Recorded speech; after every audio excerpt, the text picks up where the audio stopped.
Hello, I'm Dylan. And I'm Keon. And this is Zenith, that podcast where we grow a conscience for some reason, because this week we watched Shadow. Written by Chris Boucher. Directed by Jonathan Wright Miller. And aired on January 16th, 1979. So the first time I've gotten to say someone's name other than Terry Nation. But then again, it's Chris Boucher who basically wrote the latter half of the first season. Yeah, but they're all still credited to Terry Nation. Yeah, they are. Yeah, so the first episode that Terry Nation didn't write, they finally kicked him out of the writer's office. Like, Terry, we need to find someone else to write. Although they're still stuck with Terry Nation's one-word titles that tell you nothing about the story, so... Well, I mean, this one, I guess it doesn't tell you anything about the story, because you don't know what Shadow is. But at the same time, Terry Nation also didn't want to write all the episodes for Series B, unlike he did with Series A, because...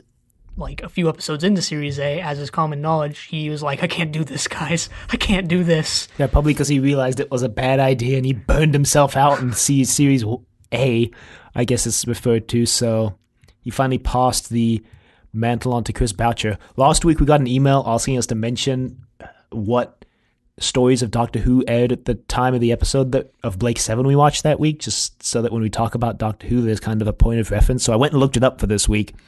This episode aired, so Shadow aired between Power of Krull and Armageddon Factor. So Power of Krull aired part 4 on the 13th of January, and then this aired on the 16th, and then on the 20th of January, episode 1 of Armageddon Factor aired. So yeah, so good key to time stories there. Armageddon Factor is my favorite Doctor Who story of all time. I still strongly disagree with that statement. But that's neither here nor there. That's not for this podcast. Fire. But yeah, so that's the, if you're not tremendously well-versed in Doctor Who, that's the Gareth Williams / Anthony Reid season of the Fourth Doctor. Yeah, and right, the very next season is when Douglas Adams comes in. Yeah. Mm-hmm. Which was a good change of pace for the show. Yeah, so that's kind of where we are in British science fiction, I guess, as a timeline reference. And so the story begins... how does it begin? It begins with Largo and Hannah and Beck. Yeah, Beck, Hannah, and Largo. They're sort of in a nondescript room.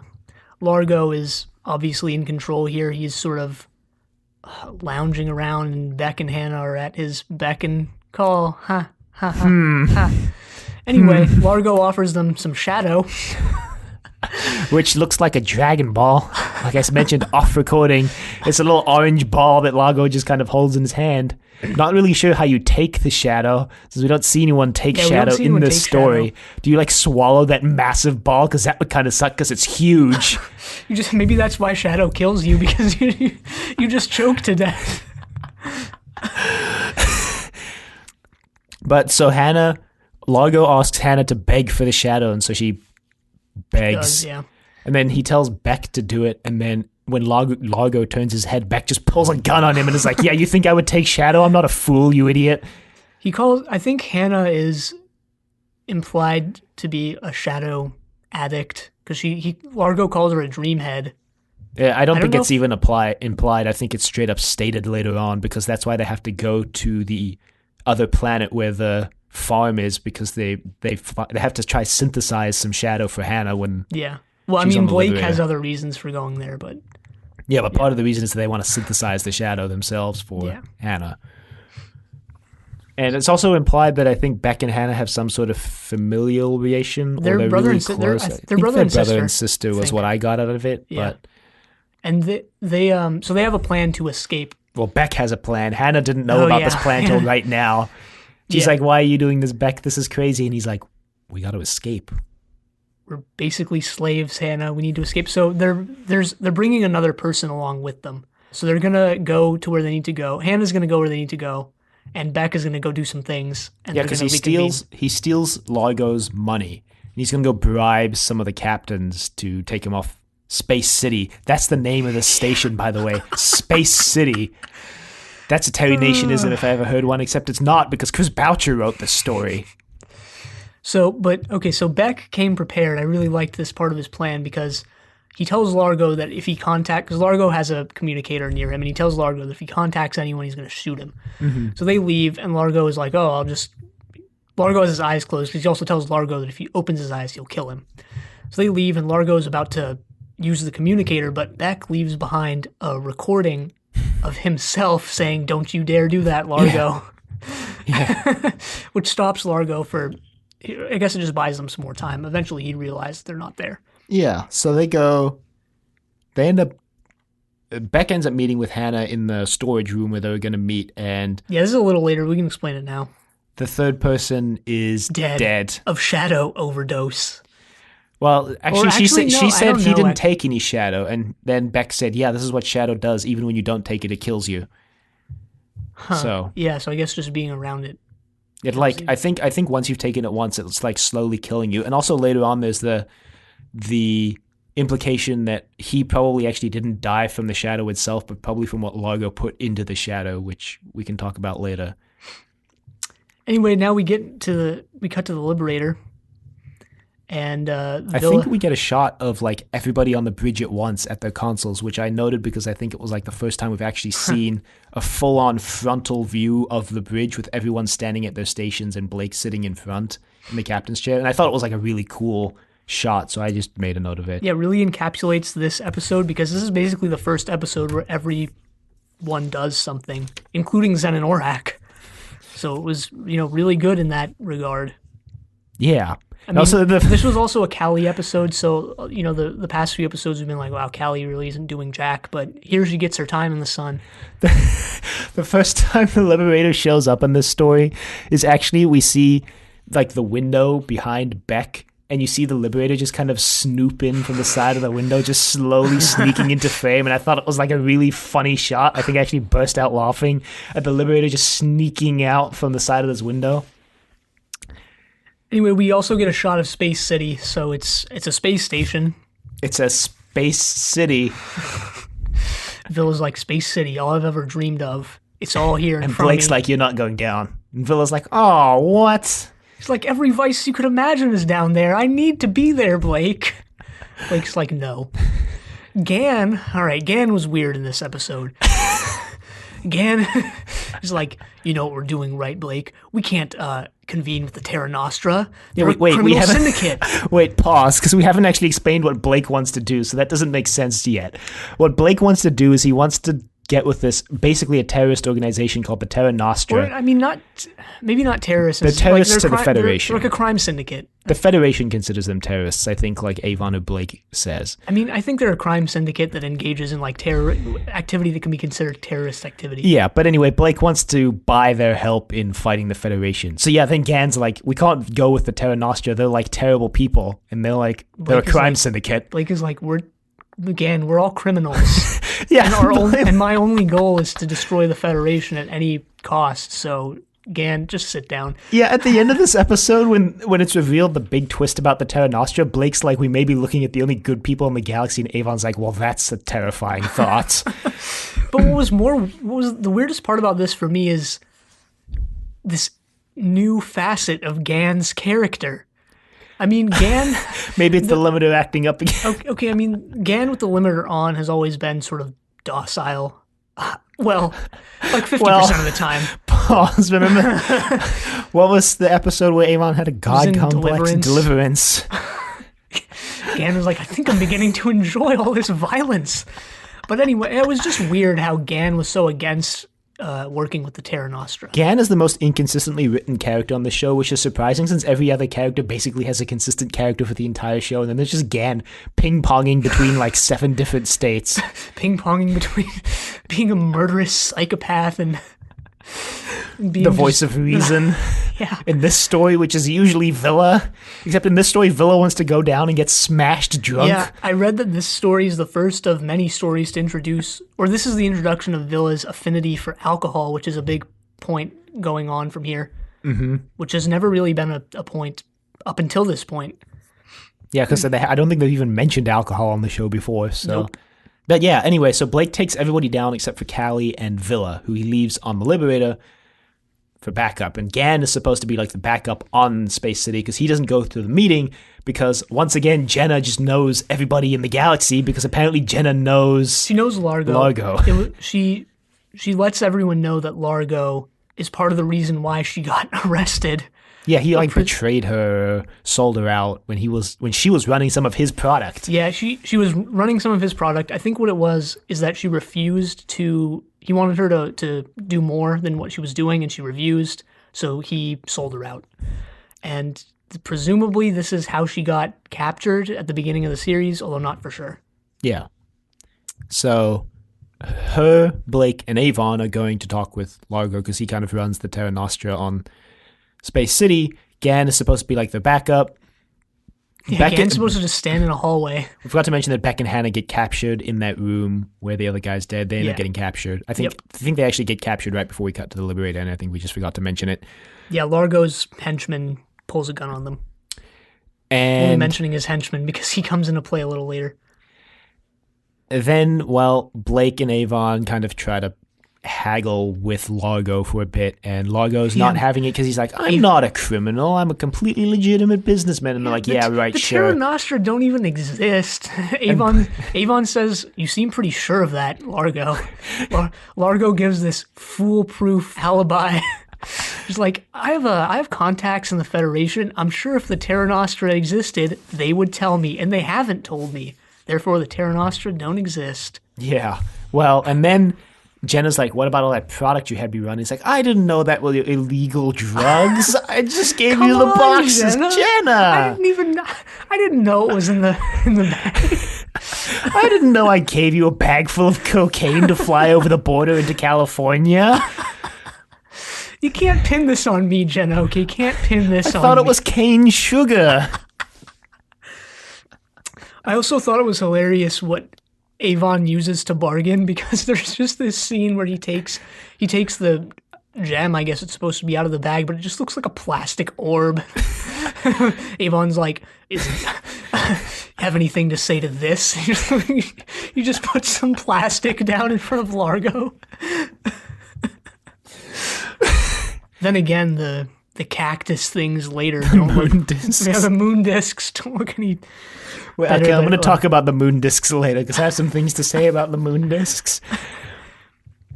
So then Blake and Avon were like, well, guess we'll just give up then and leave. So as they're leaving, they get captured by the henchman, who also captures Gan. And when they're in the jail cell, Beck is like, did you really think Gan would be a good, man on the inside who wouldn't get noticed? I mean, look at him. He looks like a brick house. Yeah, this was really a terrible decision to keep Gan on lookout because, well, what Beck says is true. Also, you think you'd want to have Gan, the strongest one on the Liberator, to be there as backup in case Largo tries to pull anything, but no. Yeah, so then, meanwhile, while this is all going on, Villa comes up with this ingenious plan to have Aurak operate the teleporters to teleport himself down because Callie's not going to do it. We should also mention Callie's cape that she's wearing in this story. Yeah, she's wearing a cape. I mentioned last episode how kind of ridiculous, I think we both mentioned this actually, how kind of ridiculous the outfits look now. But they're kind of starting to grow on me. I'm kind of disappointed that Gan isn't wearing that full-length robe anymore. Well, I'm glad Avon's not wearing the leather daddy outfit he was wearing in the last episode. Someone on Twitter was like, that's Avon's best outfit. I don't know if I agree with that, but it's kind of growing on me. Avon's best outfit is definitely the shiny silver reflective jumpsuit that I think he wore in this, but that he also wore in Deliverance because it just looks awesome. No, I like the Luke Skywalker cosplay they put on later.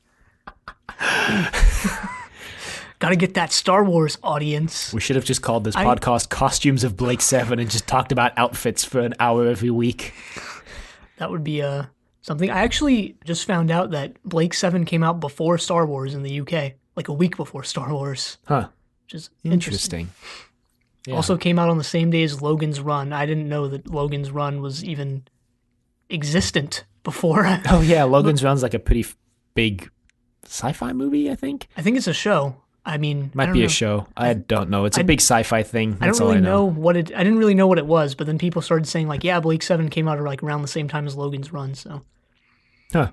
And I read that there were some suspicious similarities between Logan's Run and the first episode of Blake 7, so it's interesting. Yeah, well, Terry Nation. We'll save that. That's all I'm going to say. Terry Nation. So Villa begs Callie to beam him down, or teleport him down. Beam him down is from Star Trek. Callie's like, no. So, but he does it anyway because he gets Aurak to do it. Villa's like, if only I could operate the teleport panel by myself like Aurak can. wait a minute. He turns to the camera and he's like, wait a minute, like Orak can. Villa actually has some of my favorite lines in the story. I'm going to totally butcher this line, but when they were talking about the Terra Nostra basically controlling everything, Villa says something like, I could go murder someone, and it wouldn't be the Terra Nostra's fault, although if I pickpocketed his pockets afterward, I'm sure they'd want a cut of it. I mean, Villa does consistently get some of the best lines. Yeah, he does. Probably second to Avon. Paul Darrow gets all the best lines because we already know why. Poor Gareth Thomas. Anyway. But I mean, all right, poor Gareth Thomas, but would it really fit the show and Blake's character if you had Blake coming off with snappy one-liners every now and then? No. Because Blake's supposed to be the only actually good person on the crew who wasn't actually a criminal. He was just framed. I mean, he's a political criminal, basically. Yeah, but the Federation's pretty bad themselves, so I was going to say, but it's not really anything compared to Avon, who stole millions of dollars and killed someone, or Gan, who possibly killed a couple guards, or Jenna, who was smuggling drugs.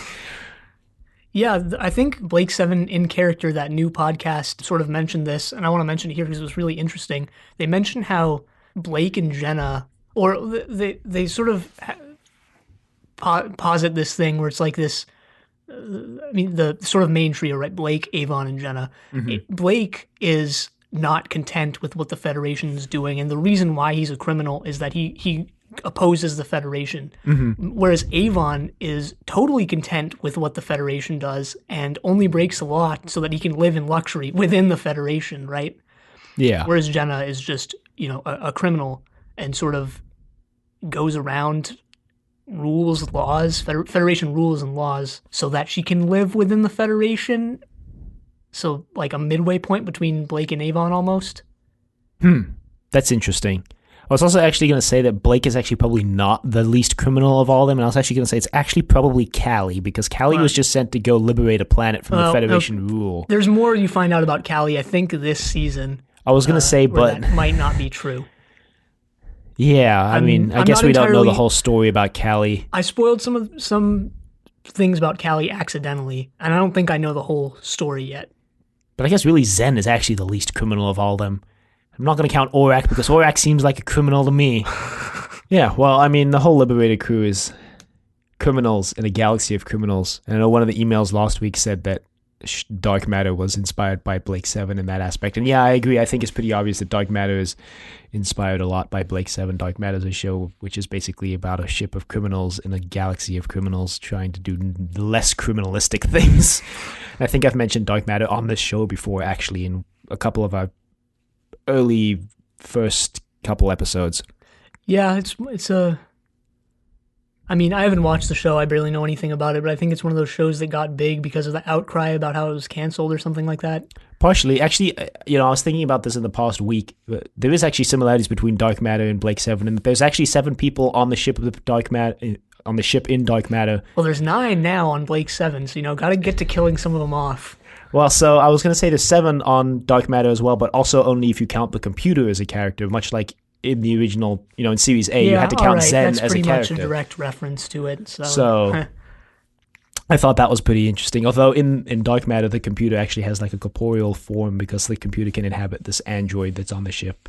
So they can actually have it do things more than Zen. And so it can actually have character development. The computer actually has character development over the 3 seasons, which amazes me because it's a computer. But anyway.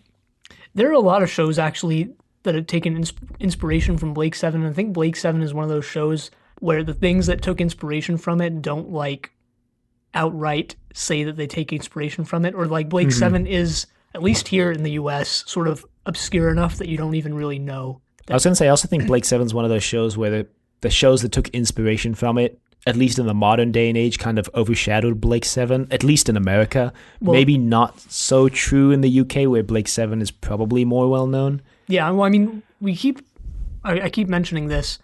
I mean, here, Blake 7, like we just said, isn't really that well-known. And now people talk about Blake 7 like it's some sort of cult classic. But if you look at the viewership ratings for this show, they were pretty high. I mean, it was rating in the millions each episode. The high million, like that. I mean, even with viewer ratings like that, it can still become like a cult show Not all those people who tuned in are necessarily going to like the show, and it may not have been in the public consciousness directly after its cancellation. It may have been canceled and then maybe it fell into obscurity for a while and then it kind of had a resurgence in the 2000s. That's something that I would have to look up, the history of Blake 7 fandom. But I think that you can have a cult show that was like really popular when it was on and then just kind of fell into obscurity when it got canceled. And then I guess had a resurgence later on because a lot of things were inspired by it. Maybe that resurgence happened because a lot of people were like, oh, well, Blake 7 did it first. And then so people were like, oh, well, what's Blake 7? But, like I said, I don't know. That's something I would have to look up. Yeah. But no, I definitely think that's true. I think a lot of the things, at least here in the U.S., and a lot of American productions, which makes sense, were inspired by Blake 7, but like sort of overshadowed it. So you don't really look at Blake 7 as being a major inspiration, though Right. it might have been. Mm-hmm. Anyway, back to the story. Yeah, so Villa hides happening? Aurak. Oh yeah, Villa hides Aurak. And Callie doesn't know where Aurak is. He goes down to Space City, and Callie tries contacting him, but he's like drunk and...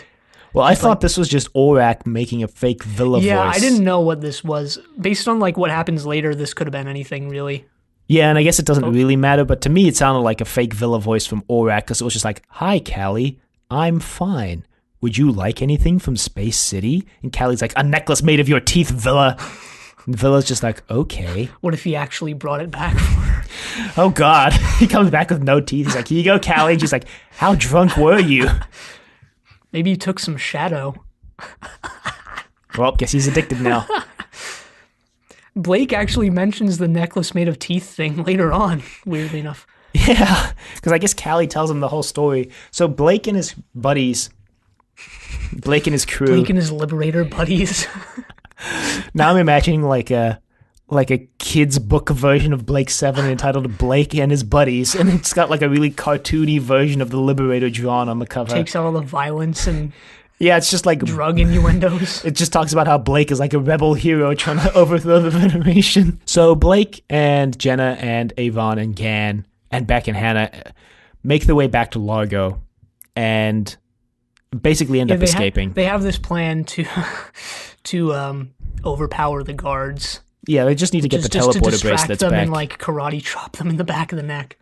It Yes. works though. So they go get the teleporter bracelets back, and they teleport away, and Beck's like, take us with you, and Blake's like, no, because Beck points a gun at him, and then they just teleport out, and Beck's like, wow. And Hannah's like, you pointed a gun at him. Did you really think he was going to say yes?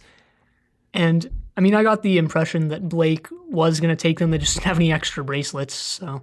Yeah, but then he came back and he's like, I changed my mind. Yeah, so I don't know if Blake actually changed his mind or if he was just going to go back and get the bracelets and come back. Yeah, how they get out is actually that Callie contacts Space City and she tells them that she will blow them up if they don't release Blake and everyone else from the Liberator. Yeah, we skipped the entire part where she uses her telepathy to trick Largo.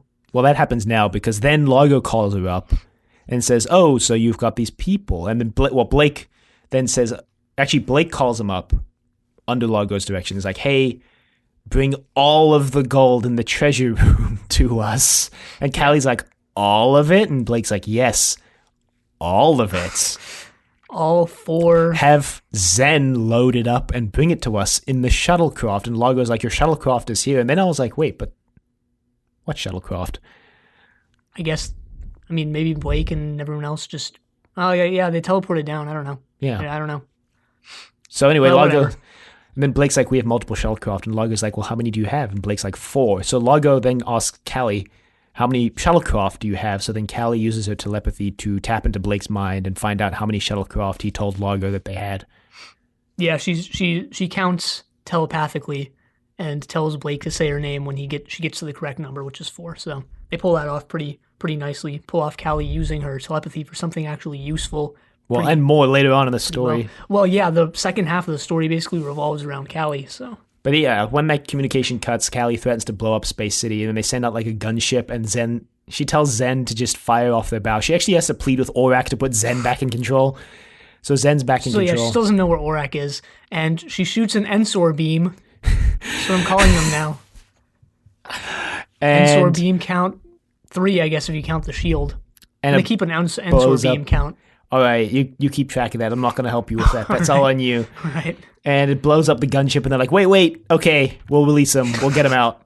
So that's when they leave, and then Blake goes back for Beck, and then they go back to the ship, and basically we skip a little bit of time because we get some exposition that they brought Villa back, and that he's smashed drunk, and that they need... And Blake basically says they need Beck's help to cure Villa because whatever. Blake also pretends to be Largo over the communicator, which he obviously is having a lot of fun with.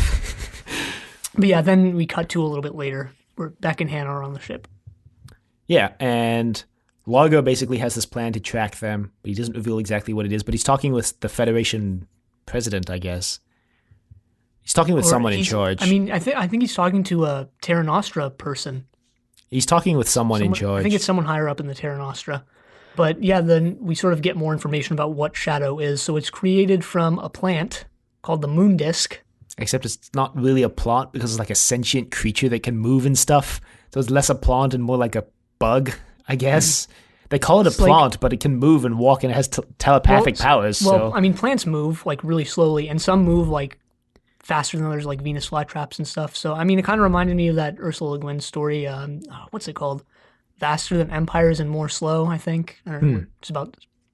It's a cool story. It's about sort of sentient plants. Yeah, well, the only reason I thought that Largo was talking with the Federation president is because right at the very end of the episode, Blake drops the thing that the Terra Nostra had been in communication with the Federation president, and the Federation president controls the Terra Nostra, so... Yeah, well, that's at the end, so... So that's the only reason why I assume that that person that Largo was talking to is the president, though it might just be someone else. He's, like, doing some sort of bug lepidoptery. Lepidoptery's for butterflies, but, like, he's... I thought he was just feeding a beetle or something. Yeah. And he's like, all right, you do that, Largo. So Blake and the Liberated crew, they analyze Shadow, and that's when they find out it's created from the moon disks. And so... Which is a cactus. It's a type of cactus, I think Avon actually says. Yeah, well... So then Blake decides like that since they know what Shadow's made of, they can synthesize more for Hannah, because Hannah needs it now because she's addicted, and apparently there's no way to get off of Shadow addiction. Also, they're going to mess with the Terra Nostra and... Yeah, so Blake realizes... I don't really know what their plan was, honestly. Well, so Blake turns to Avon and says, okay, we'll do it your way, and Avon's like, so we'll use force, and Blake's like, yeah, we'll use force, and basically their plan is to destroy the moon... The moon disk plantation, because that'll cut off the Terra Nostra's supply of Shadow. Yeah, so the moon disks need to be in the Shadow to grow. That's why it's called Shadow. So that's they're going to destroy the moon disk farms, which have like sun blocking equipment, as we see later. And then, yeah, because then I think because Blake can synthesize Shadow, he's like, well, we can synthesize Shadow, and then we basically control the Terra Nostra. Gan again has major complaints about this. Yeah, so Blake, Avon, and Jenna go to the plantation. Meanwhile, Callie's still looking for Aurak, and she gets captured. Yeah, there's somehow. There's sort of a trippy sequence with Callie. Looks like she gets trapped within Aurak, and then it looks like Aurak teleports, but... Yeah. But they do find Aurak. Villa finds Aurak when he wakes up, and he sees Aurak on the ground, and Callie lying next to Aurak. Yeah. So they put Callie in the med bay and they take Aurak to the bridge. And this is when also Gan mentions this new item of information about Callie's species that we've never heard before, which is that they never live alone because they're always constantly telepathically connected with each other when they're living on the planet together. And that's why they're so strong, is because they're all together all the time and they're never alone. And so Callie is like much weaker because she's alone in the frontier of space without any of her other, I guess, species mates to telepathically communicate with. Yeah, I like that line. Someone asked, I forget who.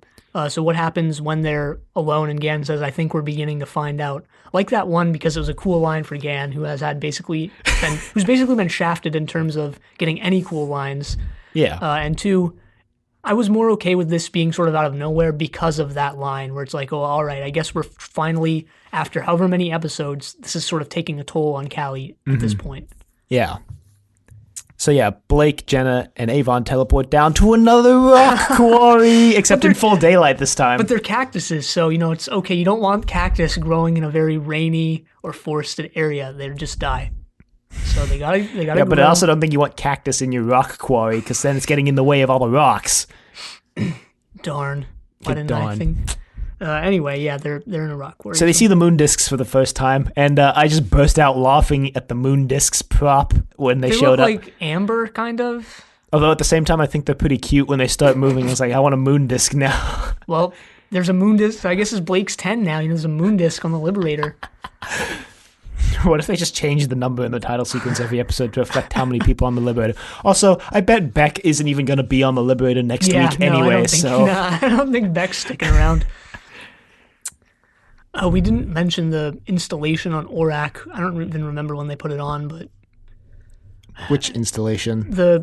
I don't even know what it was anymore, but because I watched this like a week ago, but the thing that sort of gives you a shock when you touch it. Oh, that's just the key that turns Orak on and off that Blake uses, and it only shocked them because the darkness was in control of Orak and didn't want Orak to be turned off. Huh. I never noticed it before now. I mean, I don't think they made it that noticeable. Or Phil used it in the last episode, so... Huh. Yeah, I don't know that they had that on the Orak prop in Orak. I don't seem to remember it, but whatever. No, because Ensor Sr. gives it to Blake and is like, here's the control. And then, all right. Yeah, all right. I think last week was only the first time that we found out that to turn Orak on, you actually have to put the control on Orak to turn Orak on. So... Yeah, there's also another weird line in this where Jenna says that Orak isn't a computer, and Avon says, well, that's just Ensor. That's what Ensor said, but he is a computer. Mm-hmm. And I don't remember Ensor saying that Orak wasn't a computer. So there's also a line where they ask Callie if Orak was telepathic, and she's like, no, Orak's a computer. He's not a conscious being. And I'm like, but Zen is telepathic. Yeah, Zen's telepathic.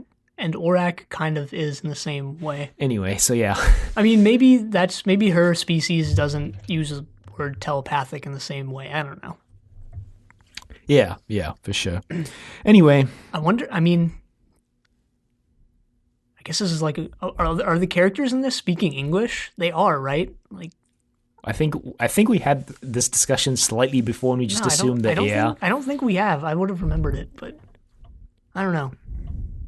I mean, it might just be English for the sake of the audience, right? Like when you watch a movie between like two Russian mobsters, they talk English so that you can understand, or they dub it. I mean, or they put subtitles up. Yeah, that's my question. Like, are they actually speaking English, or is it for our sake? I mean, they are all human except for Callie, so I guess it's not out of the realm of possibility that they're speaking a human language. Even if they did speak English, it probably wouldn't be English in any way that we recognize because it's the future. Yep. So, it may be English that's just been, like, dumbed down for us. Dumbed down or retrograded. Not dumbed down, but retrograded, I guess. I guess it doesn't really matter. It's something interesting to think about. I guess. So anyway, you see one of the moon discs move. Well, I think one of them, someone says they were supposed to move. Man, this is really disappointing. They sort of rail into the moon discs like, man, I thought these moon discs would be way cooler or something. And yeah, so did I. They have such a cool name and they're just little amber spyglasses. Avon never wanted to get his hopes up. It's like, they're just plants. And they walk away and then you see one move. And then they sort of go to where they go to the moon disc plantation and there's some guards there. They kill some guards. They set up these little scanner things around the plantation. The Blake says that will give them basically a map of the entire planet, and then they can just bombard whatever they want from orbit with the Liberator. Then Callie has this scene with Orak where she's able to teleport herself down to the planet using, I guess, the telekinetic powers that they imply that Callie may or may not have. Well, later on they say it was the moon discs who brought her down. Well, she also says that connects with the moon discs. Well, she also says that certain members of her species are so proficient in telepathy that they have telekinetic powers. So there's like an implication that she may be telekinetic herself as well. Yeah. And then it was just amplified by the moon discs. But yeah, she teleports herself down to the planet and just passes out. And the next time we see her, she's just covered in moon discs, which... Well, just her cape is. Looks like there's a couple on her chest. Sort of cape. But they're not heavy at all. She just gets up, so yeah. Yeah, Orak talks about... Yeah, we get a scene that's like in Callie's mind, or it's sort of trippy and cool, where Callie is contacted by a voice using Orak, It's obviously not Orak. Well, actually, I don't want to say it's obviously not Orak. Maybe it's just I mean, hindsight it that is it's not. obviously not Orak at the moment he says, the bridge has almost been completed. The bridge is complete. Contact has been made. I mean, even then. That was the point where I was like, okay, it's not Orak, is it? Yeah, this scene is where I was started to be like, oh, it's not Orak. But, even then, it's not a 100% thing. I guess. But anyway, it starts talking to Callie, has some cryptic dialogue like what you just mentioned. And then Callie is like, I'm not alone. You thought I was alone, but I'm not. Haha. Yeah, because earlier Orak taunted Callie by saying, you're too weak alone to defeat me. You can't stop me. And also, forgot to mention, Hannah dies because she touches the electrified key of Orak to try to turn it off, and it just kills her. So. And Beck sort of freaks out about this. He's like, Hannah just died. And He tries to go destroy Orak, but then Villa's like, no, he'll just kill you too. No one else seems to care, which makes Beck even more mad/sad. Yeah. That his sister just died. So Blake, Jenna, and Avon, they fight some Federation guards, and then they end up teleporting up to the ship, and Callie defeats Orak by telekinetically getting the key from Orak using the power that's been amplified by the telepathic moon discs. Yeah, once she gets back on the Liberator, she says that a being from another dimension was trying to use Orak. Yeah, being called like the Darkness. To materialize here. Inobi Darkness Dimension Ravenway. Oh, jeez. I mean, that's all I could think of when she said the darkness. But she said, like, the frequency waves that Orak operates on are the same waves in, like, an alternate dimension that the darkness exists in. The darkness tried to use that to bring itself into this dimension. What kind of technology was Ensor implementing here? Because I don't think the Federation, like, even knows how to make this tech that... And so was living on a backwards planet by himself. He may have gone a little bit crazy and maybe gone a little over the top in what he was putting in this box. Then again, Orak is the basis for like all the Federation's computers, right? So, or like can tap into all of them. So maybe all of the Federation's computers can do this. I don't know. Orak gets more mysterious as the week goes on, not less. Yeah, well, after the Zen debacle, I'm not gonna get my hopes up for any. You mean when they just kill off any possibility of us getting more information about Zen? Yeah, and Redemption. But yeah, it was a cool plot point, I guess. Something to actually bring Callie's telepathic powers into the story. Yeah. We actually didn't finish explaining it. They were going to use Callie also as a conduit, sort of, because she was weakened, because she was alone. Yeah. But she stopped them. So. Yeah. Good on her, I guess. She also brings a moon disc as a pet/plant. Jenna's like, don't they die as soon as you take them off the planet? And Callie's like, no, you just have to talk to them. And it's like sitting in a little box of like dirt that she took. Looks like a cat litter box. To me, it looks like a box of dirt she took from the rock quarry that the moon discs were living in, the plantation. Yeah, I think that's what it was. And it just reminded me of that scene in Pirates of the Caribbean 3. Oh, Jesus. Where Davy Jones isn't allowed to walk on land because of his curse, so they just put him in a bucket of water and drag him onto the land when they're having the parlay, and he's just standing in a bucket of water on the island. I think when Callie says you just have to talk to them, she means like telepathically, which is why everyone else thinks they just die, because most people aren't telepathic. And then so Blake tells Beck he's going to give him 3 years to fight the Terra Nostra on Space City, and then he'll come back for it. I'm like, 3 years? You think you'll still be around in 3 years? Yeah, this was kind of messed up because Beck and Hannah were like slaves on Space City, right? Or at least servants or something of that sort. And he's like, yeah, I'm going to bring you back to Space City. And Beck is like, no, please don't bring me back. And Blake is like, 3 years, Beck. He's like, you have to fight the Terra Nostra because we just found out they work for the Federation. It's kind of like that. It's kind of like how the U.S. government funded the Contras back in the day to fight... Yeah. The U.S. government has funded a bunch of... The U.S. government also actually funded a bunch of cartel members back in the day. That was also a thing. I'm sure there's other sketchy things that go on now that'll be in the textbooks 50 years from now, but... But yeah, there's a lot of similarities between the, America funding illicit activities in other countries and then being like, no, we're not doing that. No, we're not flying Contras over here to train them and then sending them back, and then that's going to totally blow up in our face. Well, I mean, kind of also how they actually trained Al-Qaeda, and then that kind of blew up in their face a couple years later as well. Yeah, well, I mean, that's also, it's related to like how capitalism works today, right? Like people in other countries suffer so that we here in the U.S. can benefit. I mean, not even everyone in the U.S. like middle class and higher people in the U.S. can benefit. It's because also other people are basically being used as slave labor. Yeah. It's also kind of like if you control the enemy, then you can control the narrative around them. Yeah. Right? So if the Federation controls Terra Nostra, then the Terra Nostra are only going to do what the Federation wants them to do. The Terra Nostra aren't going to show up at Federation President's house and blow it up and kill him, right? They're just going to do small things that the Federation can spin in certain ways to make themselves look better. And the Federation can also use the Terra Nostra. Yeah, exactly. They can spin the story, use the Terra Nostra to make themselves look better in the eyes of, well, people who don't know that they're on this, controlling the Terra Nostra. Which is also why the Federation is like really upset that Blake is running around with his resistance movement, because the Federation doesn't control Blake. They don't know what Blake's going to do, and Blake is obviously messing with all the Federation's plans, so... Very complex situation that Chris Boucher just dropped in the final 2 minutes of the story. Yeah, this is Blake 7, though. Gotta have the hard-hitting points just to be slightly touched on. And right at the end of the story, and should ignore them moving forward. Yeah, so that's how the episode ends. Actually. Yeah, like we mentioned. Oh, yeah, Blake tells Beck that he can press the button to destroy the plantations to get back at the Terra Nostra. And then I think, do some ships show up at the end? Or am I imagining that? It could be... Am I mixing it up with something else? Could be anything, really. You never know when a bunch of ships are just going to show up at the end of a Blake 7 episode. I might be mixing it up with Star Trek, which I was watching the other day. I don't remember. I just remember the episode ends right as Beck is about to push the button. You don't see him do it, so maybe he doesn't do it. We don't know for sure. Maybe Beck grows a conscience in the final 5 minutes of the story. 5 seconds, 5 seconds. Yeah, so... Basically, my favorite episode of Blake 7 so far, I think. Yeah, this is one of the best so far. Probably not my favorite. I'm still holding out with Duel as my favorite. Gotta love that ship battle. Duel is a good episode, so basically all of them are good episodes. But this is one of the best. Orak, but I really, my favorite part about this episode was how it actually used all of the characters for once.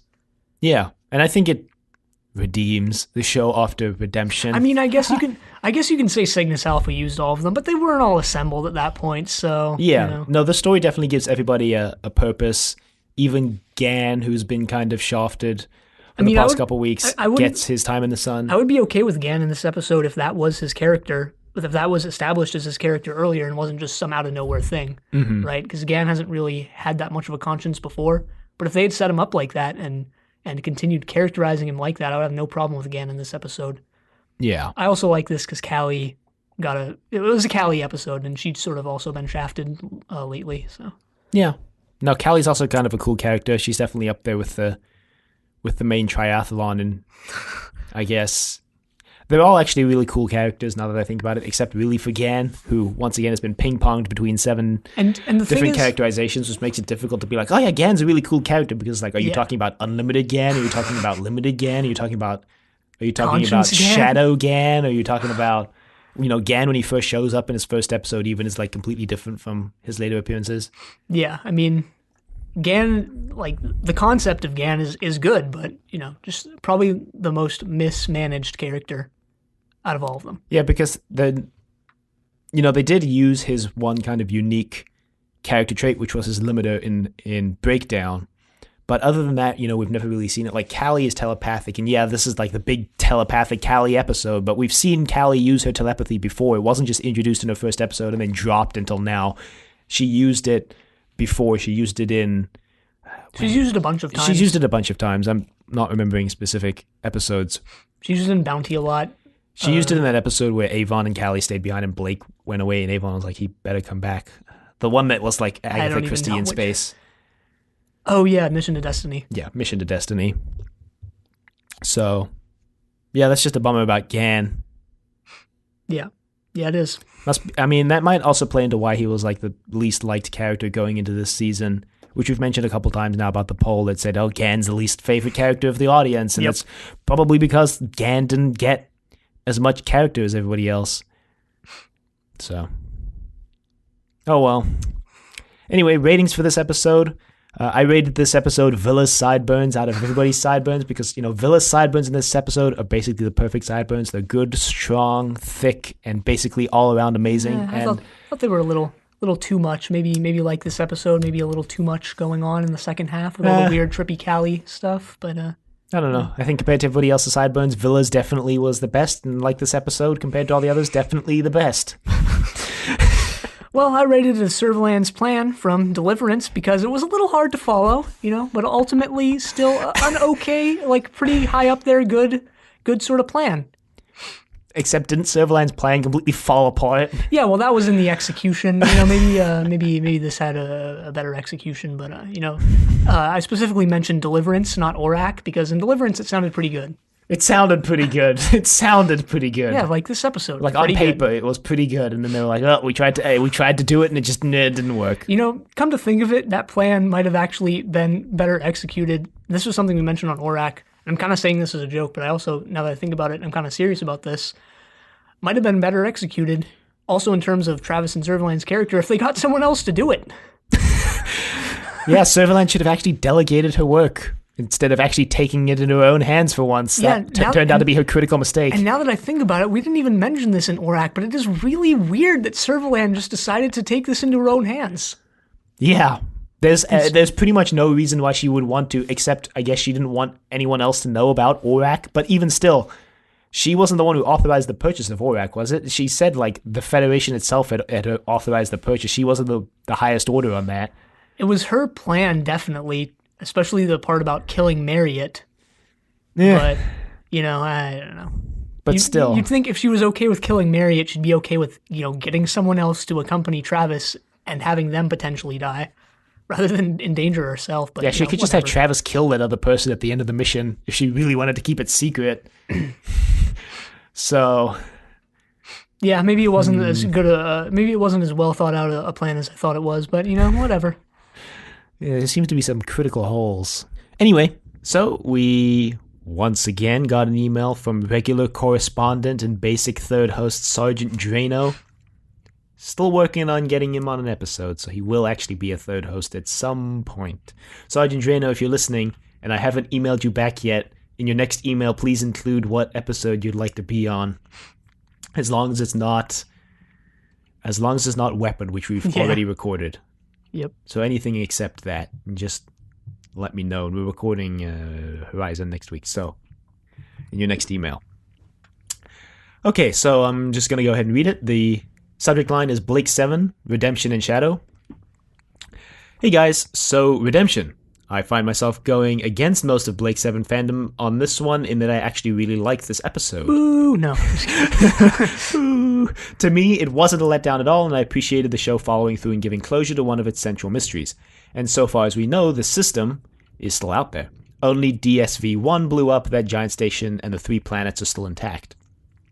I have to say, I'm shocked that you guys thought that most of the costumes were ridiculous, but that Blake was pretty much the same. Are you kidding? ? Those sleeves! It's like he made a shirt out of a pair of hammer pants. Pretty good balance on the characters in this episode. Blake gets to be heroic, Avon gets to say I told you so, Villa gets to save the day with his lock skills, spelt with a Z, Jenna gets to hotshot pilot their way out of the station, Gan gets to do big strong guy stuff, Aurak gets to hack things. Only Callie really doesn't get much to do. I really dug the action staging and locations in this one. That station feels like a real place, because it is. It was huge and impressive. The running battle was great. Nice amount of violence with Slave Guy getting his back blown out. Another 7 out of 7. And then Shadow. Wow, they really packed a lot into this episode. Evil Aurak trolls Callie. Callie gets solo command of the Liberator. Gan gets to take a moral stand against Blake and be proven right. We get the Terra Nostra plot, the evil interdimensional being plot. We meet the moon discs. They are cute. Callie rescues one, and Blake burns the rest of them alive? ! Avon gets to say I told you so. Again. Hey, maybe that should be a segment. The Avon says I told you so moment of each episode. How did you guys like Blake, Avon, and Jenna's matching Luke Skywalker Tatooine costumes? Namaste. Sergeant Drano, Station 7 the door. Right, so as usual, I think we're just going to go in order, address some of these things. Yeah, you mentioned how you really like how they wrapped up one of the central mysteries of the show. Yeah, I like that idea too. I just didn't like the execution of how they did it. Yeah, because I think the execution was, let's give no background at all and just remove any possibility of there being any background, for Zen, that is, and for the Liberator itself. I mean, they tell you where the Liberator came from, but that's all you get about right, that mystery. And I mean, you sort of get the information about the war between the three planets and stuff, but it doesn't really come into play, and it's sort of just explained by this guy who's hiding out in the vents, basically. Yeah. So, that's one of the things we were looking forward to the most since the beginning of the show is like, where did the Liberator come from? Mm-hmm. And when we were actually given that, maybe our expectations got the better of us.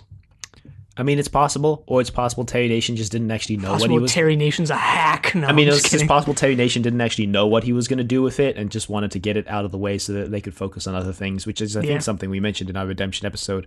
Although you do mention that the 3 planets are still intact, and I don't remember if we ever actually got any confirmation that any of the people who lived on the station actually lived on the planets, but if they do, then I guess that's a possible route that they could take to bring him back.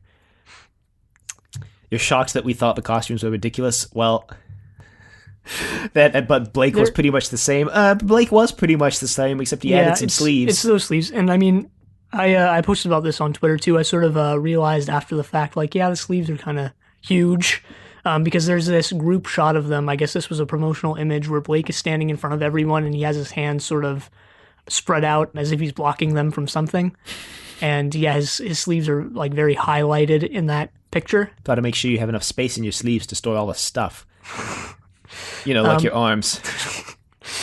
Blake is just jacked. No, it's like that old joke. Where do you store your armies? In your sleeveys. But no, I mean the Series B costumes are actually really growing on me. They're a little more out there than Series 1, but especially that full length robe from Gan.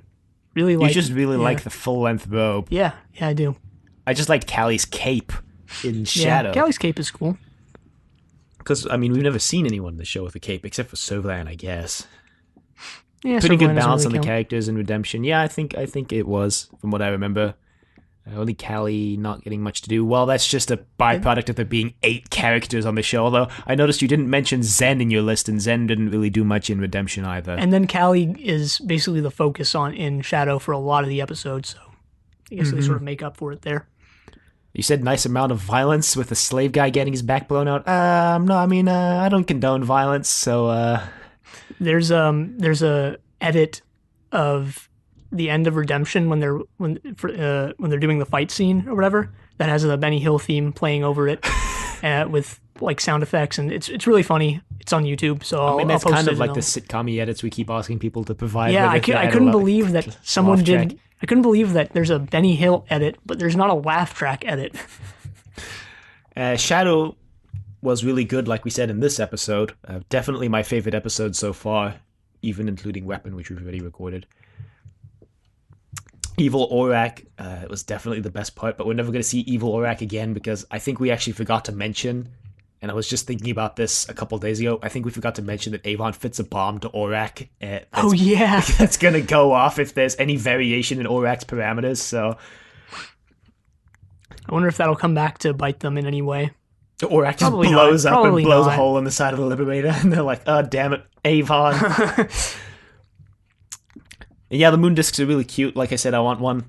And the Avon I told you so moment, this is actually a segment that I kind of wanted to introduce, like what Avon's best line per episode or something, or like Avon poking fun or making fun of the other members or whatever. But what are they called? Spacefall podcast already has a what snappy and cool lines did Chris Boucher give Avon segment in their podcast. So, they've sort of covered that I was just going to say, we already mentioned all of Avon's snappy lines anyway without a proper segment dedicated to it. So dedicating an actual segment to it might just segment our show. And it would just be us reading the lines and saying like, yeah, that was funny. Yeah. Or something like it's that. a lot more natural to just mention them when they come up, I think, anyway. Yeah. And the Tatooine costumes, I did not actually draw that comparison, but now that you mention it, yeah, I guess that's a good comparison. I did. I absolutely drew that comparison. And I even joked about it on Twitter, like, yeah, we wanted the Star Wars audience. But, yeah. And I think we mentioned in this episode, again, we're recording this bit a week afterwards, but Blake 7 actually came out before Star Wars in the UK, like a week before Star Wars premiered, although people had probably already seen it one way or another, because it came out about 6 months earlier in the US. States. Yeah. A bootleg VHS. Maybe. I don't know if Bootleg VHS. I don't know Laserdisc. if VHS was even around in '78.